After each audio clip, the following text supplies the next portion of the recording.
First of all, I want to thank you all for the opportunity to talk to you about the subject that I love, which is Christian art. And I'd like to thank especially Father Michael, who seems to do all kinds of things to encourage me in my work. And so tonight I'm going to talk about sacred symbols, sacred art, what sacred art looks like, what makes it different from regular art, from contemporary art, from modern art.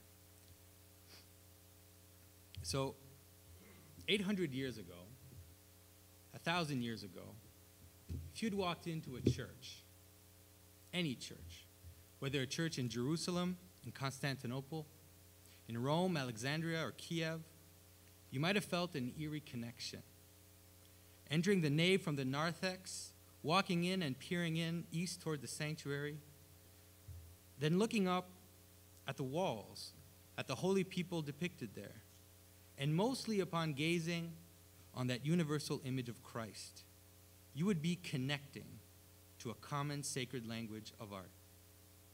True, you might not be able to read every single inscription, you might not recognize everybody, but most of those images would be familiar to you. A cloud of witnesses present with you in prayer. It's difficult to know how this common art developed. There are actually very few official pronouncements of the church on what should be in images or what should be, how our vestments should look like, what the architecture is. And so this art developed in quiet and mysterious ways. And no matter how it happened, the grammar, the language of Christian art spread itself from Syria to Spain, creating a common experience that was not an identical experience, but unity in a variety, as the common core of imagery was adapted to local customs and culture. All right, we are far from that time now. We have since seen a cascade of conflicts and changes so profound as to grab on to the very core of faith itself, thoroughly shaking it until at the end of the 19th century, we were left with almost nothing but a bit of contempt for that ancient common Christian art. It's difficult to overemphasize the depth of the changes that have occurred in the past 500 years. Change is so fundamental that when most people look today at the ancient art, at the early Christian art, they're simply bewildered. They don't know what they're looking at. We live surrounded by this floating idea that all of early Christianity, until the Renaissance, was a dark age out of which we have evolved, progressed from a time of superstition and ignorance, a violent and ugly time. Yes, ugly. Right? The idea that the Middle Ages were ugly has waxed and waned, but I remember 20 years ago in my first art history class, I remember being told how the artists in the Middle Ages had forgotten in their dark ignorance, the classical proportions of antiquity. And so the Renaissance saved Christian art, right? That's what we learned. And maybe not as much today, but I know that's what I learned in my art history classes. And since then, the revolutions seen in the modern age have been so profound that meaning itself, the way we understand the world, the way we see, has changed. This dramatically affects art. What its use is, what it represents, how and where it represents it. So most of us today don't see the world in the same way as the ancient Christians do. And yet, so many of us, though we don't see the world as the ancients, when we look around us today, we feel a sense of loss. A loss of cohesion, a loss of community, a loss of meaning. When we look at what calls itself art today, many of us are also bewildered. We are bewildered because we wish we could find in that art meaning. We're looking for a sense of coming together, of a stable and common language, but it's just not there. Don't get me wrong. What calls itself art today still contains the grammar of our world, but it is a fragmented language, a hermetic, ironic, and chaotic language. And to most people, this language is simply unintelligible. And so for those of us today who still have this strange sense that human activity, that human making is important, yet feel some uneasiness with what we see in the contemporary art, it might be useful to ponder the wisdom of the ancients. And this is what I want to do with you today. Right? I want to look at how the ancient Christian world was framed, how its elements of meaning were brought together to make sense. To do this, we need to look at the ancient view of symbolism, what we could call a symbolic vision of reality itself. All right, but before we go on this trip, right, there are all kinds of ideas about symbolism, about what it is and what it isn't. And even some Christians, especially certain types of Christians, are suspicious about the word symbolism, right? In symbolism, they see a kind of flight of the mind, a kind of anything goes, where arbitrary meanings are pasted on top of things. And we hear this all the time, right? Even I, coming from an Orthodox perspective, we hear this even with icons, right? What does red mean? What does it mean, right? We'll say red means blood, right? Red is blood and it's earth. So it represents humanity, the human aspect of Christ. But then maybe red is fire, right? So it represents divinity. Or maybe red is fire, but maybe it's that other fire, right? And so we're always facing that kind of thing where we feel like meanings are pasted on top of things. And it gets especially frustrating when we can smell the ideology in someone's interpretation of something, right? Anybody who's read Da Vinci Code will know what I mean, right? Right? Look, can't you see that Christ and Mary Magdalene were married? Isn't it obvious? Or else, sometimes we get this sense that symbolism is this phantasmagorical language, right, where impossible things need to be there, right? So the clocks are melting, so it must mean something, right, because usually clocks don't melt. And of course, psychoanalytical ideas have not helped us either. Everybody has heard this. What do you see, right? What does it mean to you? No one's answering, so. But there is another, maybe even more pernicious objection to symbolism. This is when symbolism is seen as a denial of what is there, right? A denial of the truth of something. I'm sure we've all encountered this.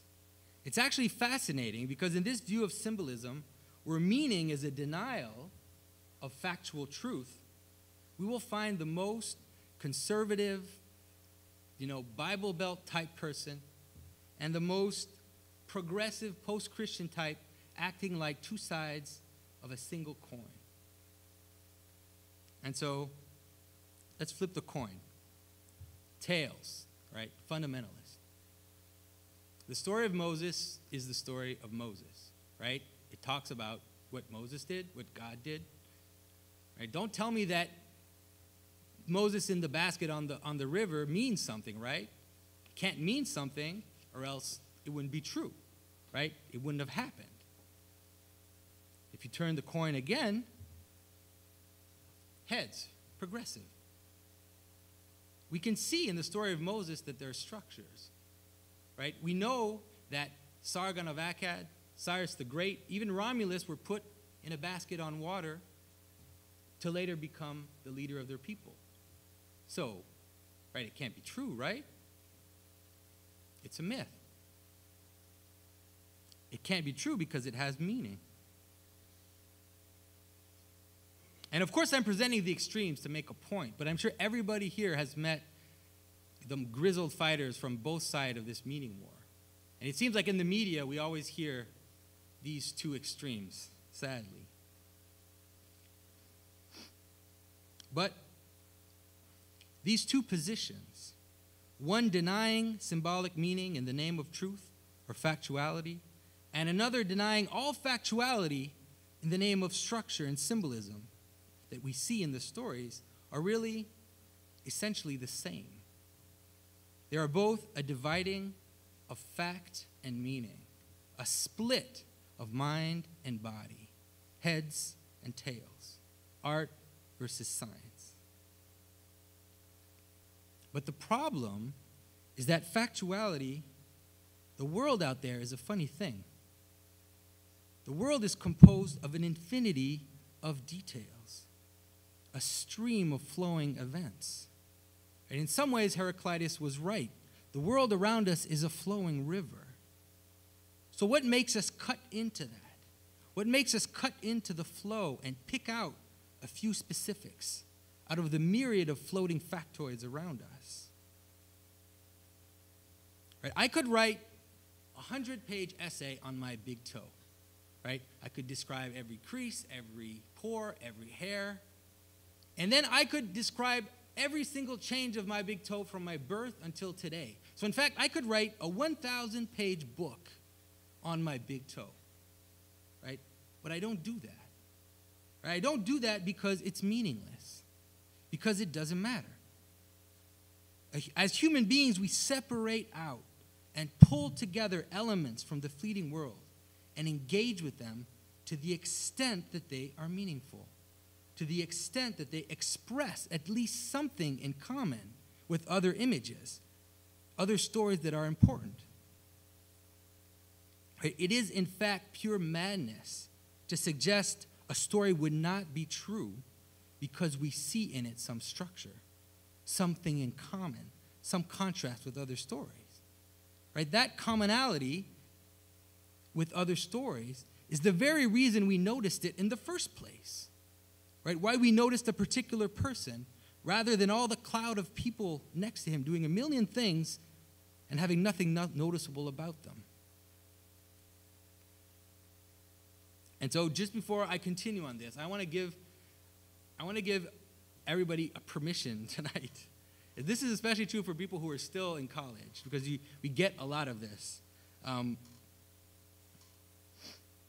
Next time someone tells you that Christ's life resembles some story, a Greek myth or a Hindu myth or a Syrian myth, or that Christ's life is just a collage of every other story in the Old Testament, all right, just say yes. Yes, he is. Yes, it is. In fact, that's why Christ is the focus of millions of people's lives. That's why I'm talking about Christ and not about this guy, right, who's at Tim Hortons playing Minecraft on his phone, right? And when I talk about Christ, I talk about it in a way that emphasizes that meaning.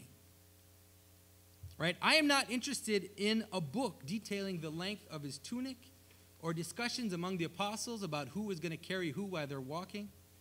Right? St. John said that if all the things that Christ had done in his life had been written down, the world itself could not contain the books that would be written. So in this light, look at this icon, right? Look at this icon in which all the elements of the story of the crucifixion are put together, even across time. So the story is not a snapshot of a moment, right? But it's a gathering of all the substantial elements from within the whole story itself.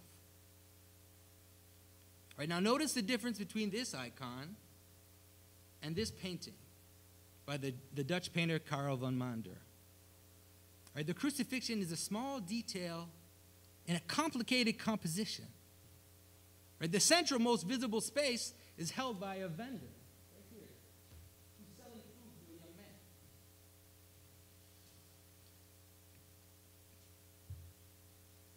The modern world, starting at the end of the Middle Ages, but ramping up the stakes until the 18th, 19th century, has increasingly separated body and mind, fact and meaning, signifier, signifier.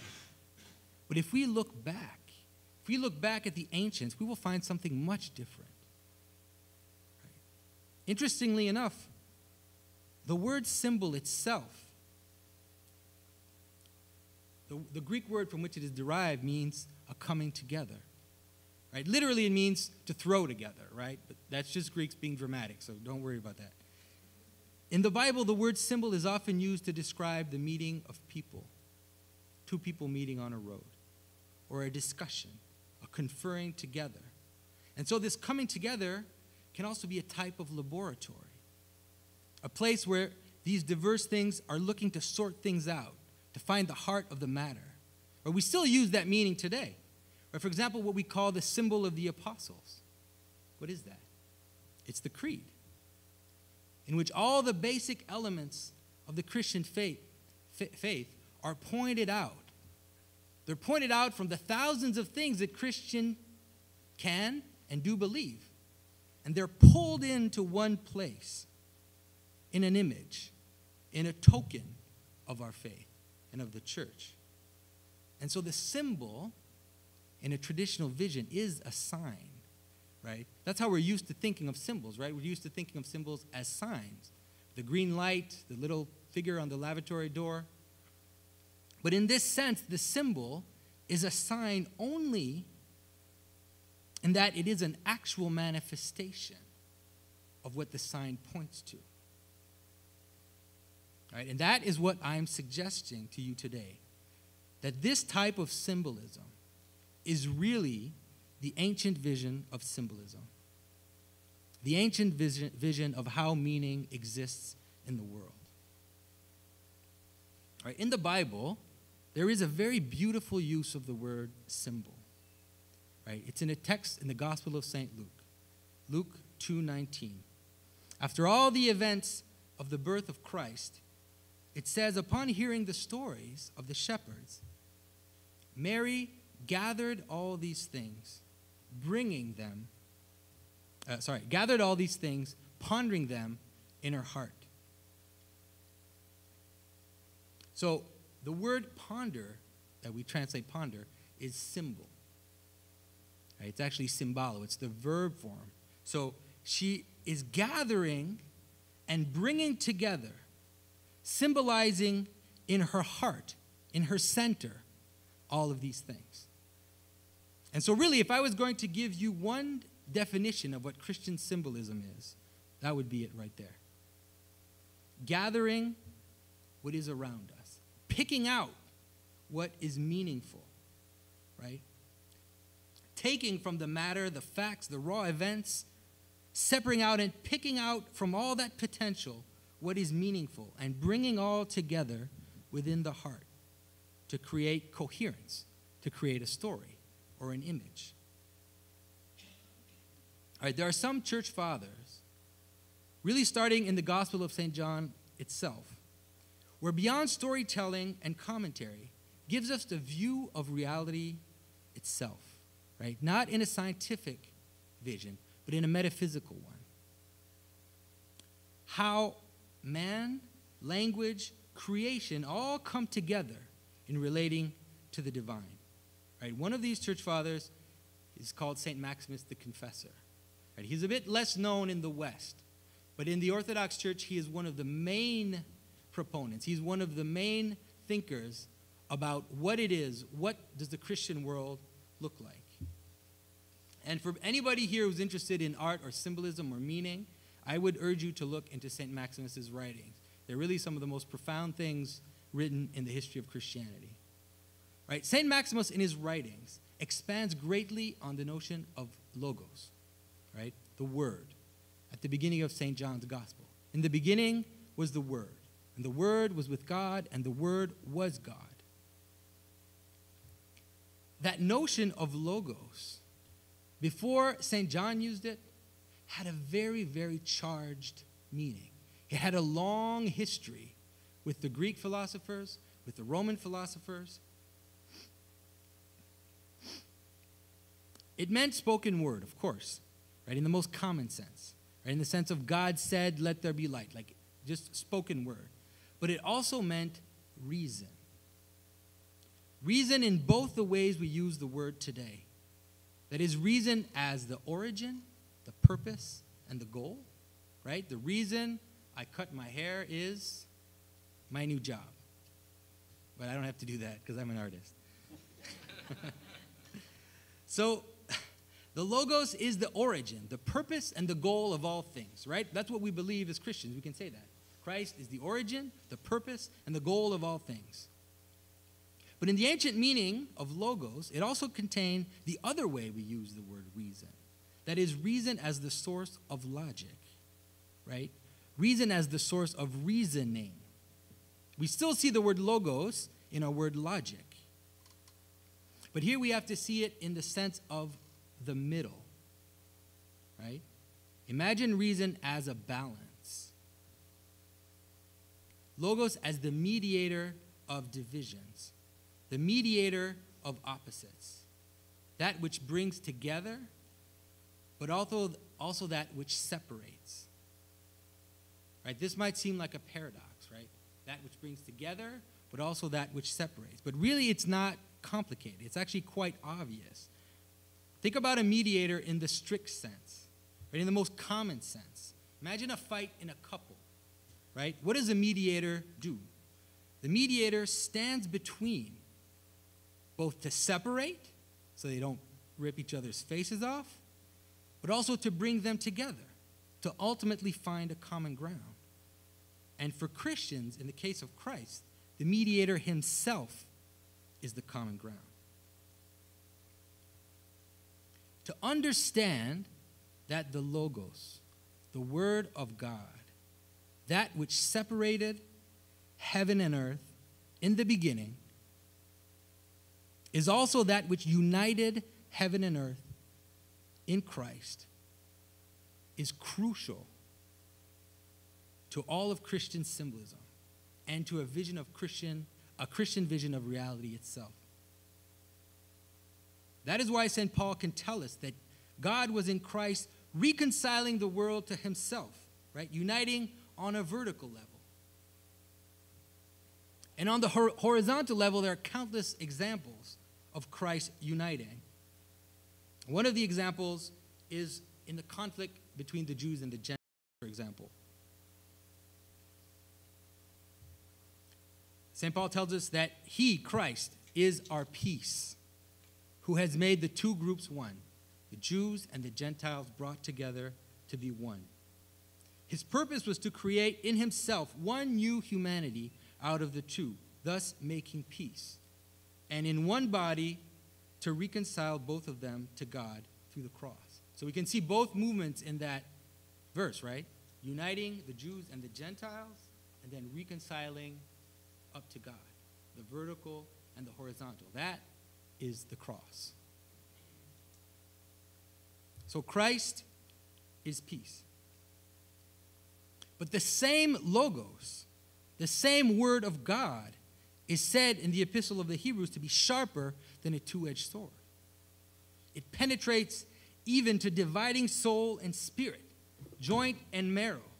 Christ said, I have not come to bring peace, but the sword. The mediator is also a judge. Right? No one likes that image of Christ anymore. Right? We're not actually supposed to talk about it. But beyond the sentimentality, right, of wanting this, of wanting our buddy Christ, we need to have a deeper vision, right? If we want to see in the Bible, in the Fathers, and in Christian art what meaning is, how meaning comes about, how the world was made, and how we in God's image are makers of things, we need to have a deeper vision. So coming back to St. Maximus, in his cosmic vision, everything has a Logos. So Christ is the Logos, but everything in the world has a Logos. For something to even exist, right, for it to be pulled out of the void, it must have some reason, right? It has been named. It has been called out. There must be a let there be food, or let there be Father Michael, right? There has to be a calling out. So St. Maximus would tell us that one does not consider anything of what is visible in the world as impure, because he does not find any irreconcilable contradiction with the ideas of things. So what he means, idea of things, read logos, the purpose of things. So nothing in the world is impure when it is seen through its purpose, through its reason, through its logos. All right. So St. Maximus tells us this is going to be the most complicated quote. I promise after that it'll get easier. We need to lay the base first. Right? St. Maximus tells us that everything in the universe is separated from one another in an orderly manner in accordance with the logoi. Logoi is just plural for logo, so the many reasons, the many purposes in which each thing consists by the ineffable one who holds and protects everything in accordance with unity. All right, so I'm going to unpack this. Notice in this quote the double movement. Right? I talked about the mediator as both separating and uniting. Right? St. Maximus tells us that everything is separated according to logoi, according to the multiplicity of reasons they have for existing, the multiplicity of purposes. Right? This is a chair. This is the color blue. This is joy. And all of this diversity consists by the ineffable one, the ultimate logos, the capital L logos, the uncreated second person of the Trinity, who holds everything in accordance with unity and gives it its ultimate sense. And that double movement, right, the uniting and the separating, the pushing away and the, not the pushing away, but the uniting and the separating. When those are done both simultaneously, when there is both division and bringing together, for St. Maximus, that is love.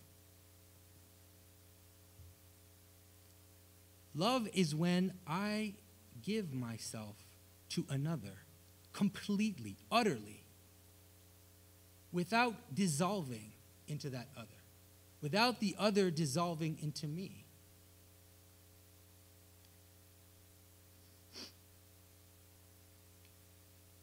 But by being united with you, I let you be completely other from me. Now that is love. And that is the very life of God, the very life of the divine Trinity. It is the highest image of the infinite. Absolute one, absolute many, completely united, completely divided, being and non-being together in love. So everything leads to that.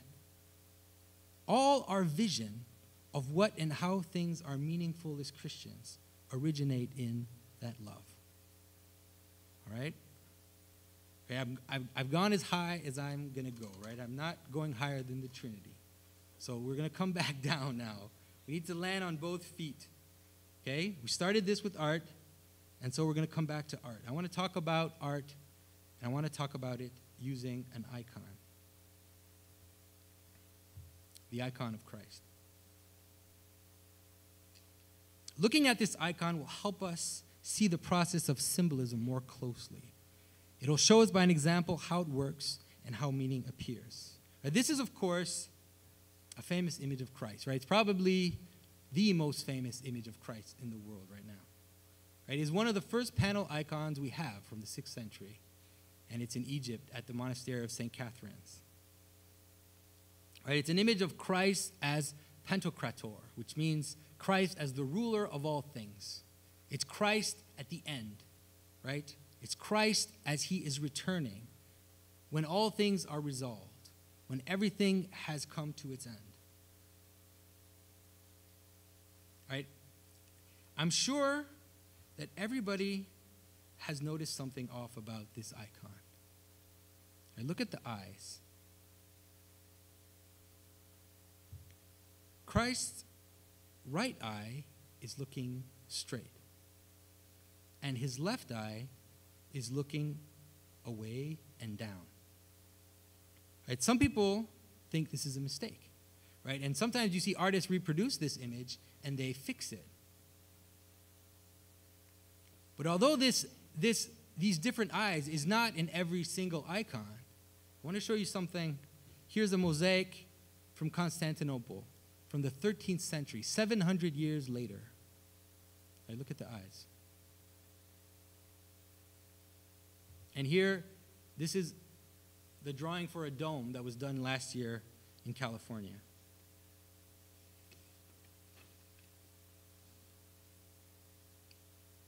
There's an ancient tradition, according to Evagrios, so early, which says that the right eye is for contemplating God, and the left eye is for contemplating creation. In the Sinai image, the left eye of Christ is also severe, right? The eyebrow is coming down. And so the traditional interpretation is that the right eye of Christ is the eye of mercy, the eye of peace. And the left eye of Christ is the eye of rigor, the sword. In the Gospel of Matthew, we read, "When the Son of Man shall come in his glory, and all the holy angels with him, then he shall sit upon his throne of glory. And before him shall be gathered all the nations, and he shall separate them one from another, as a shepherd divides his sheep from the goats. And he shall set the sheep on his right, and the goats on his left. Then the king shall say unto them on the right hand, Come, ye blessed of my Father. And he shall say to them on the left hand, Depart from me." This gathering together of everything is referenced many places in the gospel. Christ also says it in regards to the harvest, where the wheat and the chaff are all brought together, and then they are separated. The wheat is gathered in to the barn, and the chaff is cast away into the fire. Right? I hope some of you are seeing where I'm going with this. Notice the two movements I've been alluding to from the beginning of my talk. Gathering, separating. The very manner in which I suggested the world exists. This is what the Logos does, both in creating the world and in resolving the finality of the world. In the Sinai image, we can see how the artist participated in this structure. He participated in this structure by painting it into the image itself. And so this image of the Pantocrator, this image of the final Christ, of the returning Christ, will become also the image in the last judgment, where is made explicit this process of gathering in and raising up with the right and pushing away and down with the left. I notice in this image, it is no longer his eyes, but his hands, which suggest the two movements. Right? It shows us what the prophet Simeon said about Christ. Behold, this child is destined for the fall and the rising of many in Israel. So if we look at how it appears in the gospel and in the icons, the opposition of left and right in the image and the symbolism it evokes are not arbitrary. This is not creative or innovative, right, in the special sense we've given to those words today. It is anchored in the reality that all humans have a strong, dexterous hand and a weaker, awkward one. And in 95% of people, the right hand is the strong hand, and the left hand is the weak hand, is the wayward one. So, before I go too far with this, I just want to tell you that I am left-handed, all right? So, anything I say from now on applies to me. But I have a surprise for the lefties in the audience. Just pay attention, it's coming. This has created certain universal and inevitable social structures. For example, in almost all traditional cultures, one eats with the right hand and one washes with the left. So one gathers to oneself with the right, and one separates and pushes away from oneself with the left. So right will come to mean straight. Right? I dare all the right-handed people to try to write with their left hand. It won't be straight.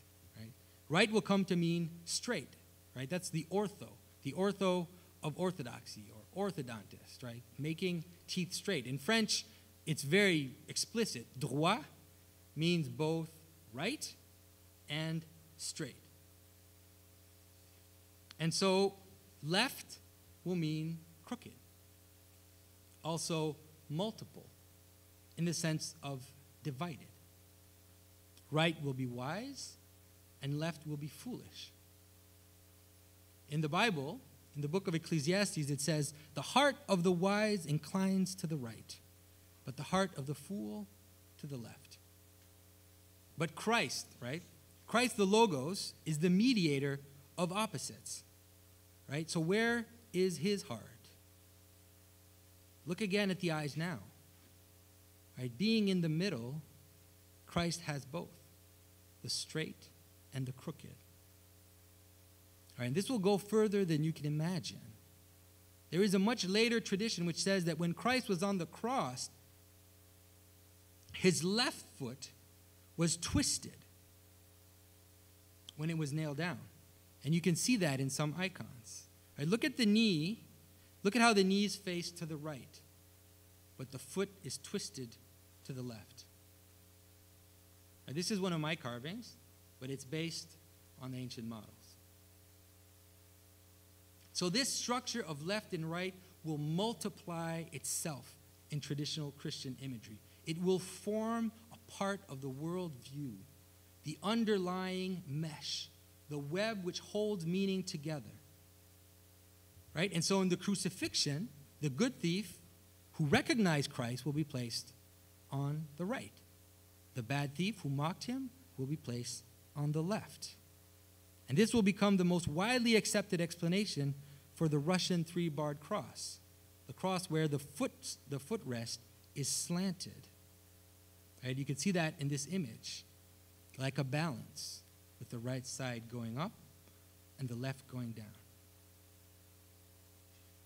But as we move deeper into this symbolism, we will see that because gathering in and pushing away are not necessarily good and bad, right?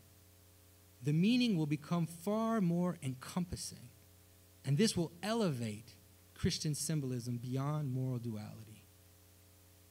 So, for example, St. Peter will come to represent the right. Right? He is the fisherman who gathers the fish. At the miraculous catch in the Gospel of St. John, Christ says to Peter, put your net on the right side, from which he gathers the abundance of fish. St. Peter is the first apostle, the first to recognize Christ as the Messiah. He is an image of the foundation, and he is also the apostle to the Jews, God's first chosen people. So you can imagine then that St. Paul will be associated to the left. He is a Roman citizen. He's the apostle to the Gentiles, to the foreigners, those that are far away. He is the last of the apostles. He's the 13th apostle, coming after the fact. And in his own words, he boasts of his weakness. He says he is the least of the apostles. He talks about the folly of Christ. But now in his writings, this folly, this being last, is transformed and becomes the highest attainment of a Christian. Right? I mentioned briefly that the left will come to mean drunkenness. But look at the wine on the left here. Right? Is it for drunkenness? Or is it for the highest mystery? Continuing the pattern, we will find the Mother of God on the right of Christ, both St. John the Baptist and St. John the Apostle on the left of Christ. Adam on the right, Eve on the left. Now let's look at that again. The church fathers often say that Eve, at the fall, broke the unity of the nature of humanity and separated the one nature into a myriad of individuals. And now the Mother of God united all that humanity, brought it together in her womb, in the person of Christ.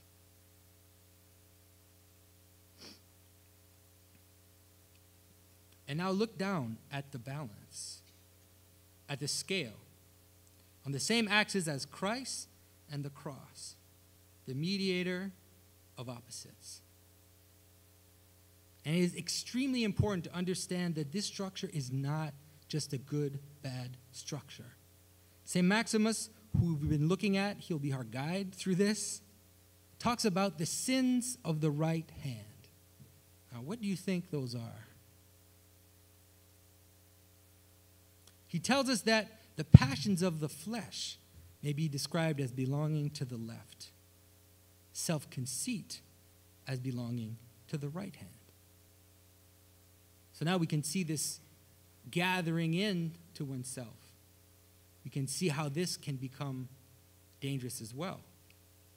So if in St. Paul we saw the positive aspect of the left side, the foolishness, the being last, as something positive,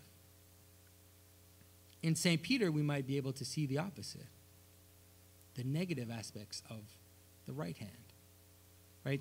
What is it that St. Peter said that made Christ rebuke him?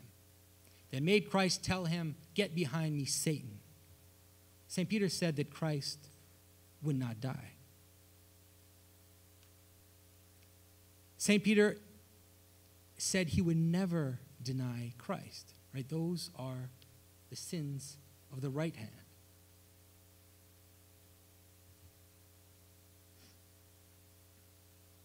St. Maximus tells us that the demons that combat us by the lack of virtue are those that teach us prostitution and drunkenness, greed and jealousy. The demon that combat us with excess of virtue are those that teach us presumption, vainglory, and who by the vices of the right secretly place in us the vices of the left. So actually the sin of the right is the first sin. Right? It's the sin of Adam. It's the sin of the evil one. And so that's my revenge of the lefty, by the way. But Christ would go to the end of the right and to the left. And he himself would reach down to the lowest and rise up to the highest on the cross. That is Christian symbolism. So if we look at our buddy Christ image again, what do we see? With his right eye shut and his big silly grin.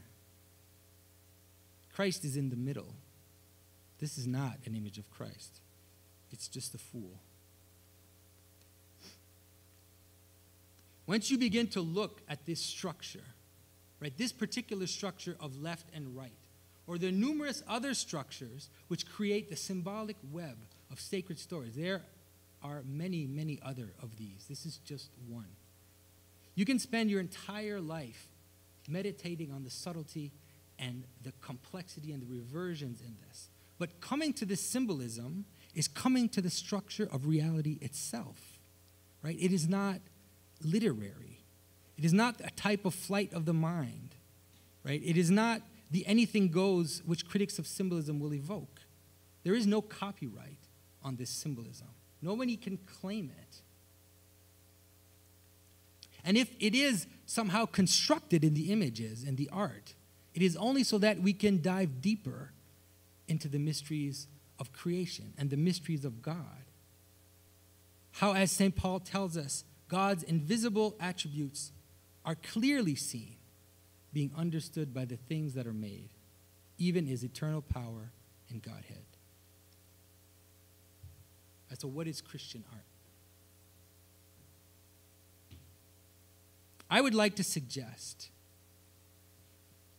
that if we are going to speak of a truly Christian art, it is not just art with religious subjects. Christian art is not only art made by people who call themselves Christian.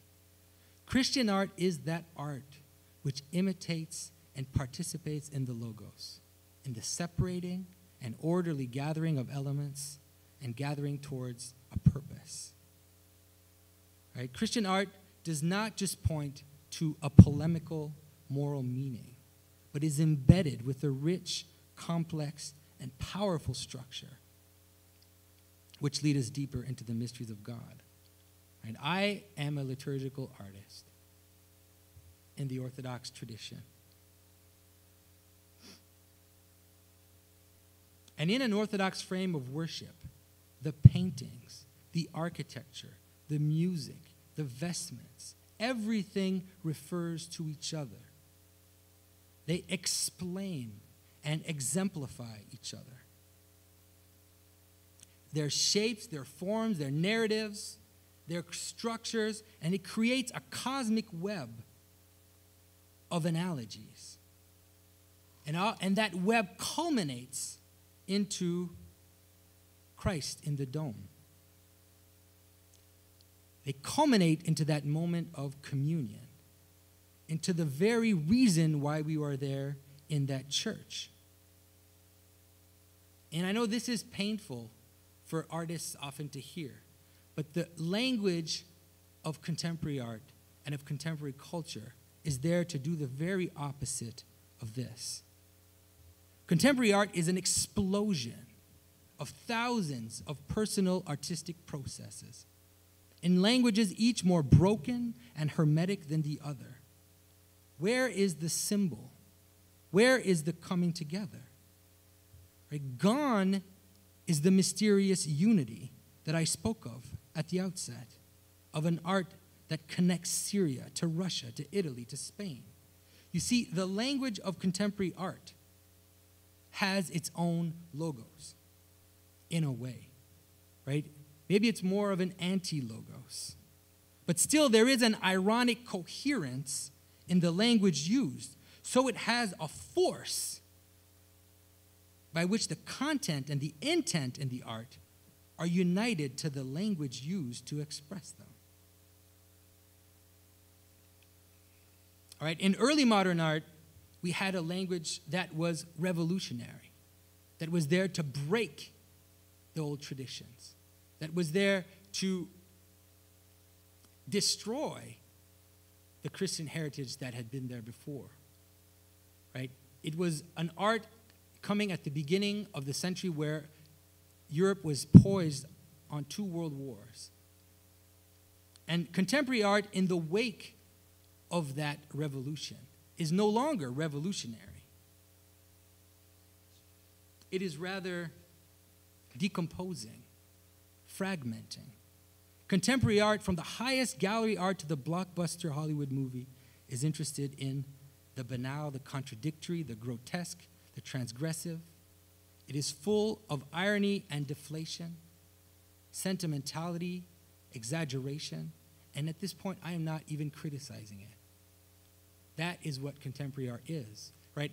What I'm showing you, these are the top artists of our world, right? I am not picking and choosing. Right? These, if you read an art magazine, these are the people that they're talking about. So that is contemporary art. And those that understand this, they do it wonderfully. And no Christian on earth could ever come close to Jeff Koons' Play-Doh sculpture in New York, at the Getty. Or to Quentin Tarantino. Or Frank Gehry. And even in the most popular cultural manifestations, really, who would rather listen to some derivative Christian rock band rather than listen to the Beatles or to Nirvana? Right? When artists who are Christian take up the language of contemporary art, of high art or popular music and music, they often do it in a naive and not so thought out desire to be with the times. Right? They seem to rarely understand the ramifications of the art they make and the languages they employ. Languages of disjunction and provocation and entertainment. Right? This crucifix is in a church. It's made with coat hangers. So there's a pun, right? Hanging on the cross. Sorry. Right, so what is the solution? What is the solution for someone with faith who wants to make things, right? Who doesn't want to be mindlessly conservative, for that matter, mindlessly innovative, but wants to act with coherence, with a coherent language, with a coherent purpose, right? I believe the solution is in something akin to symbolism.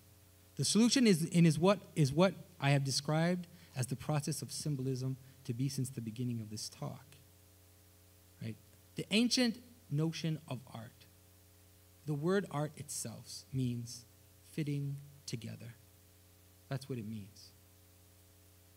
Right? In the Middle Ages, there was no difference between high art and low art. There was no difference between craft and art. The word in Greek for art is techne. Techne we have in our word technology. So in the ancient sense, there was not this high art.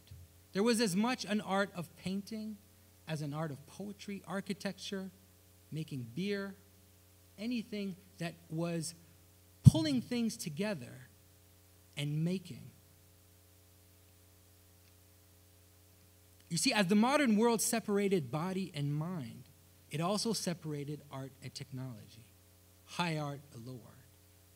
And by attempting to create a fine art, an art which elevates itself to the highest and purest language, we can chart it. We can chart modern art becoming more and more elitist, esoteric, and disassociated to any kind of participation in society. Right? Art objects became simply things to look at with no use whatsoever. Right? We say that today, visual arts, making things to look at. So we put them in galleries and museums. Because unless you're very rich, there's no other way to see these things. And in contrast, an icon, for example, is a visual object. But it is fully integrated into the life of the church. It's part of the liturgy, a tool of prayer, an instrument of teaching. It's not just a decoration or just there to be art. Or this idea that we can create pure beauty, pure art for art's sake, it has that side effect of separating itself. And so the lower part becomes technology. It becomes the product. And more of that lower part of the art, of the ancient art, became objects for use and consuming that have no transcendence. Beauty and transcendence aren't part of it.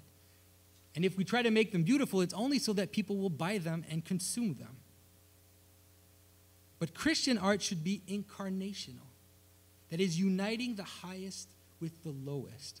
Uniting the purposes, the logoi of things, with the things in the world. Not useless objects of aesthetic pleasure. Right? It does not mean that an integrated art will not be beautiful or will not bring pleasure, but it is anchored in the purposeful. Right? It is the difference between eating a good meal with your family and friends and binging on chocolate cake at 1 o'clock in the morning.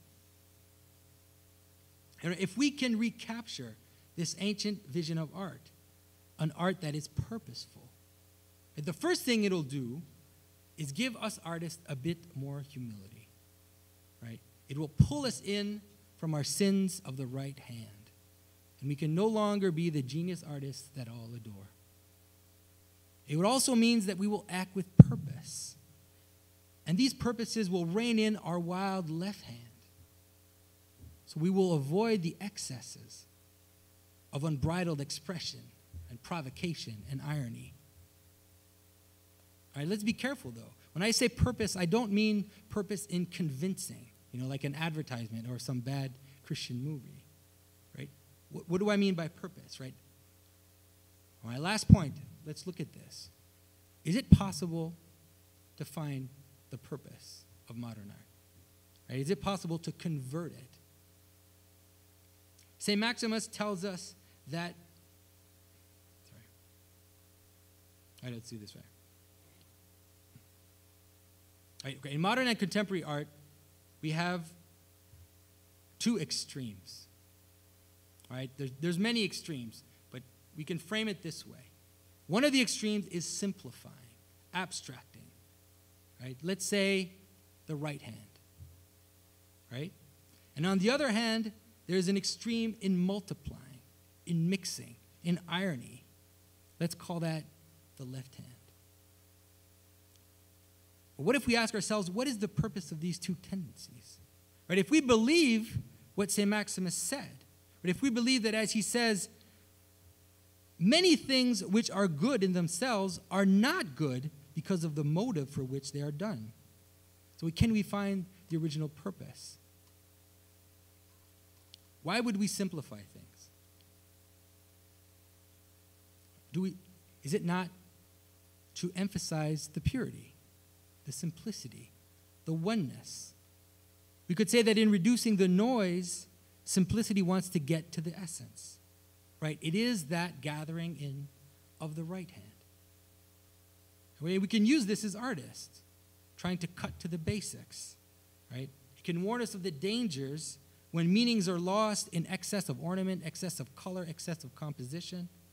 And I think this is something which exists today as a movement in many contemporary liturgical artists that I know. Right? Ultimately, the desire towards simplicity is to be an image of the unity of God and the unity of the person of Jesus Christ. It's only when it's taken to unbalanced extremes where multiplicity is forgotten that this desire for purity will give birth to the modern monsters that we saw in the 20th and 21st century, like religious extremism or even Nazism.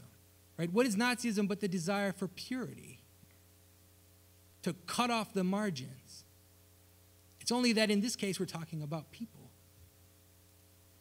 And in art, this extreme purification will lead to minimalism. We just saw that in the black square on the wall, in which the art is so simplified that there's nothing human left about it. There's no place to breathe.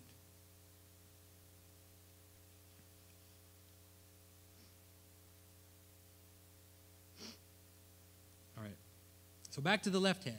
What is the purpose of multiplying and showing diversity? Right? Is it not to show complexity, abundance, and movement? Is it not to show the dynamics of change? Or we can also use that as artists. Be sensitive to it and avoid a frozen, monolithic art, and to make sure that art is integrated into the specifics and locale of different cultures. Right? It could even show us the mystical possibilities of the limit, the mystical possibilities of the holy fool. But this can be done only in balance with unity. This understanding of multiplicity and complexity is also a movement in many contemporary liturgical artists I know. And ultimately, this desire towards complexity is anchored in the diversity of persons in God, the duality of the natures of Christ. It is only when taken to extremes and forgetting unity that it becomes the fragmented, highly confused and individualistic democracies we live in. Or the mad desire, the consumerism, the irony, and the excess of so much contemporary culture. So maybe the question asked by artists, musicians, writers, should no longer be how as Christians we can make art or music or literature that is more in step with the modern world, right? How we can attract modern people by being modern. But rather, without falling into blind conservatism, we should once again look and try to express, look for and try to express the logos in all we do, the hidden purposes. Whether it is in liturgical art or in more secular art, we need to ask ourselves how the use of what we are making, how the materials, the forms, the subjects, and the styles all fit with each other and participate in the logos. And so become, even if indirectly, a place where God's invisible attributes are clearly seen, being understood by the things that are made. This means that we will anchor ourselves in our traditions, in those patterns and structures I've alluded to from the beginning. And those will be our guide, and ultimately Christ will be our guide.